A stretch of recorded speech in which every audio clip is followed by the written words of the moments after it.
Hi everybody, this is Julie with Milady Education Network, and we are here at the North American Hairstyling Awards, coming to you live. And I am so happy today to be able to let you meet just a wonderful man. His name is Michael Baker, and Michael is with Neil TSP in New Orleans, and he has a very exciting project to share with everybody today. So I'm going to let Michael tell us all about it. Thank you. This is really fun, and I'm very grateful to be here and to talk about this. Many years ago, I was a young man, and I was given a brush by a really famous editorial hairdresser, right? And when he put that brush in my hand, I could feel the energy in it, and which lifted my confidence level and propelled my career and actually connected us for life. We're still friends, this hairdresser. His name's Chris John, by the way. And just 6 months ago, I was thinking about how that contributed to my life. And I thought, wow, you know, that whole energy thing is real. In fact, I've had scissors from other guys that I've used before and thought, wow, it's cool I got these scissors. So I started coming with this idea. I thought, well, how great would it be if master hairdressers could pass on a pair of scissors with a story behind it? Because it's a story that creates the energy, right? So if I could pass on a pair of scissors with a story to a newcomer hairdresser, then what could it do for them? So I started this program. It's called the Secondhand Scissor Project. And so you go on Facebook page. It's all going to be social media. And you go on there and you can either give a pair of scissors as a master designer, or you can receive a pair of scissors if you're a newcomer in the industry.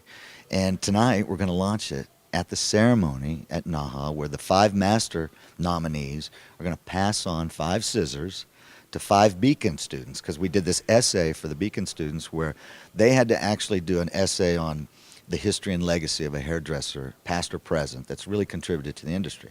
Because I'm really finding that these young people really don't know about people from the past and that are still around, still doing it, still successfully cutting hair.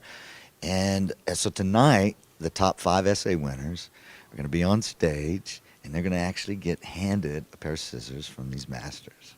How exciting is that? That is so much fun. So tell me, what did they have to write about? And when you read these essays, what did you learn from these students? You know, that's really good, because it was challenging at first, because I got all these essays that I had to read. You know, I mean, I'm a hairdresser. I'm not a professor. You know, I'm reading these essays. And I started seeing, I gave them a list of hairdressers to pick from. I mean, from everybody from, you know, from Alexander to people that you hadn't heard of before, you know. And I wanted them to be able to go and do the research, find the information on them, and tell me about them, and then how it inspired them. Now, as I started reading the essays, I started finding out that a lot of the essays were basically about the person writing the essay, right? And it was, oh, Nicholas French really inspires me because he does this amazing hair. And so what I had to break it down and go, okay, I've got to break it where the criteria here is that, am I going to learn anything from this essay from a student?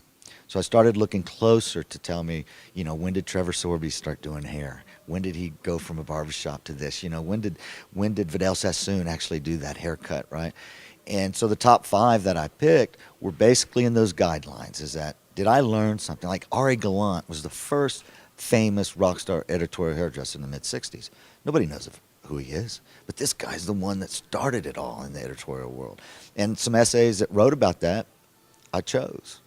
I love that. Now, you are also kind of a rock star hairdresser, if I must say so myself, and you actually have been nominated for NAHA several times, I think 4 times, if I'm correct. Yeah. So tell us, what was that process like for you to enter NAHA, and give a couple of points and tips to those who are considering entering NAHA, what they should do. Mm-hmm. Well, you know, I have this process that I go through when I do hair. I mean, my background, I was an editorial hairdresser, a real editorial hairdresser, which meant I didn't work in a salon. I had an agent, and I would work some days and not work some days, right? That's what a real editorial hairdresser is.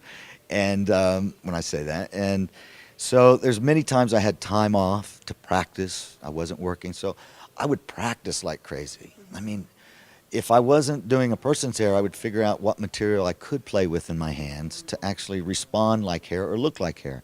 So my process was always trying to find what material I can use other than hair to create something that looks like hair. Because it's basically, what's on your head is a head wrap. It's just called hair, right? It's a head wrap. And so by using that in my mind and thinking that I'm not just limited to thinking about your hair. I'm thinking about what else can look like that. Now, I know I'm kind of going off here, but the fact is my process when I go through something, if I don't get to the point where I hate what I've done, where I look at it and want to walk away, then I haven't reached that part in the process of what I call the insanity step. Because if I don't get to that point, I haven't pushed it.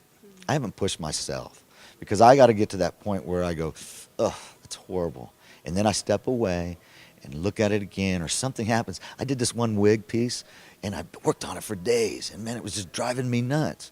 And I leave, and I go upstairs, and I go back down to the studio, and this wig had fell over because I didn't pin it very close. It had fell over to the side. There it was. There it was.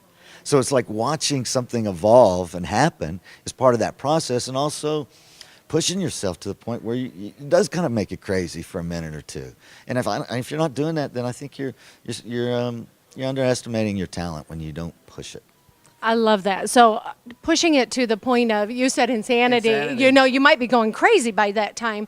But what I love about that is it's often said, when you come to that cliff, just jump. You'll grow wings on the way down and you'll figure it out. So I absolutely love that. So tell us what's next for Secondhand Scissor Project and what can we do to get involved? Oh, that's great.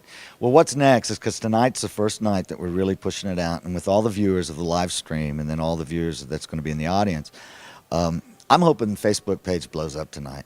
I'm hoping the thing gets shut down just because it's so overloaded with people wanting to give and people that are wanting to receive that I've got a problem tomorrow. That's what's next, and I feel like that's what's going to happen tonight. And to be involved is really to go to the Facebook page, like it, suggest it for your other friends, suggest it to hairdressers that you know. You don't have to be a rock star hairdresser to give scissors. The criteria is only 10 years. You got to be a hairdresser for 10 years. Because if we go with what analysts tell us and all the research is that you got to have 10,000 hours of really being good at what you're doing, working hard to become an expert at something. So that's the criteria of a master. You got to be doing hair for 10 years. And then to receive it, you got to be out of school for a year. Because we want you to get past that first year so that your odds are you're going to be around a little bit longer with these magical scissors that you're going to get. Michael, I love that. So it's go to Facebook, Secondhand Scissors. Yeah, Secondhand Scissor Project. Secondhand Scissor Project, excellent. And can you give one piece of advice for these Beacon students that are about ready to embark on an incredible adventure? Give them one piece of advice that you've learned through the years. Find the right band to play in. Because every salon's a band. It's just like a band. It's relationships, ups and downs. Bands break up. Salons break up. But if you pick the wrong band and you're a musician, you're not going to be in that band. You're not going to be very happy in that band. It's the same thing. Pick the right band to be in. Pick the right salon. Because if you're in the right salon, then you'll feel a part of it. Because the worst thing is not feeling a part of something, because you'll leave. You'll eventually leave. And that's what happens. That's what happens to these young students. They get somewhere and they just don't fit in and they leave. So find the right band.